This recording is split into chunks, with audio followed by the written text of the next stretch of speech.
బ్రహ్మకుమారి సంస్థ ఆధ్వర్యంలో శ్రీ ప్రజాహిత బ్రహ్మకుమారీస్ బ్రహ్మ బాబా 55వ స్మృతి దినోత్సవం సందర్భంగా గురువారం గాజువాక బీసీ రోడ్డు నందు బ్రహ్మకుమారి ఈశ్వర విశ్వవిద్యాలయ రాజయోగ మెడిటేషన్ సెంటర్ నందు ఘనంగా నిర్వహించారు. ఈ కార్యక్రమానికి ముఖ్య అతిథిగా నగర వైకాపా ప్రధాన కార్యదర్శి సెరగడం పత్నీరావు పాల్గొని ముందుగా బ్రహ్మ బాబా చిత్రపటానికి పూలమాలలు వేసి ఘన నివాళులు అర్పించారు. అనంతరం ఆయన మాట్లాడుతూ ఈ సంస్థ స్థాపకుడుగా బాబా ఎన్నో ప్రజాహిత కార్యక్రమాలు చేపట్టడం జరిగిందని, ఒకరిపై ఒకరు ప్రేమతో మెలగాలని, మంచితనంతో ప్రతి ఒక్కరూ మెలగాలని, ఒకరికొకరు సహాయం చేసుకుంటూ ముందుకు సాగాలని ఆయన బోధించే వారిని భారతదేశంతో పాటు 149 దేశాలలో ఈశ్వర బ్రహ్మకుమారి సంస్థలు ఏర్పడ్డాయని, కొన్ని లక్షల మంది బ్రహ్మకుమారి ఈశ్వరుని దైవంగా భావించి కొలుస్తున్నారని, దీంతో పాటు యోగా ప్రక్రియలో మనసు ఎంతో ప్రశాంతంగా ఉంటుందని ఆయన ప్రబోధించే వారిని ఆయన ఆశయాలకు ప్రతి ఒక్కరూ జీవం పోయాలని ఆయన ఆకాంక్షించారు.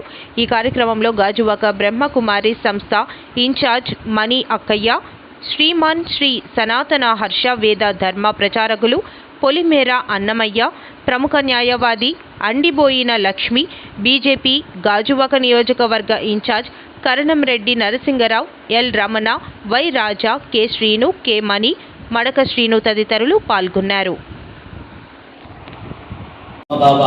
పర్వదినం సందర్భంగా మరి ఈ కార్యక్రమానికి నన్ను ఆహ్వానించినందుకు మా అక్కగారికి నేను హృదయపూర్వక నమస్కారం తెలియజేస్తూ, మరి బ్రహ్మకుమారి ఈశ్వరయ్య విశ్వవిద్యాలయం రాజయోగం మెరిట్ సెంటర్ మరి ఈరోజు రాష్ట్ర వ్యాప్తంగా దేశవ్యాప్తంగా ఈ పర్వదినం చేసుకోవడం మనం అందరికీ ఆనందకరం. ఎందుకంటే ఈయన చేసిన సేవలు, ఈయన చేసిన మంచి పనులు అవి మనందరూ గుర్తించుకోవాలి. అలాగే దేశ ప్రధాని గారు కూడా, మన రాష్ట్రపతి ముర్ము గారు కూడా ఈ సేవల్ని వాళ్ళు కూడా ప్రతి సంవత్సరం మరి యోగా సెంటర్ పెట్టి అందరికీ మంచిగా ఉండాలని, ఆ భగవంతుడు మిమ్మల్ని అందరినీ ఆరోగ్యంగా ఉండాలని మిమ్మల్ని అందరినీ మరి ఆ పెద్ద మనుషులు కూడా కోరుకుంటూ, మరి ఈ కార్యక్రమానికి నన్ను అక్కగారు ఆహ్వానించినందుకు నేను మనస్ఫూర్తిగా నమస్కారాలు తెలియజేస్తున్నాను.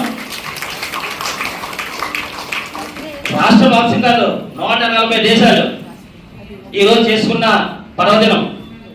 మరి నన్ను ఆహ్వానించినందుకు మీ అందరికీ పేరు పేరున నా హృదయపూర్వక నమస్కారాలు తెలియజేస్తూ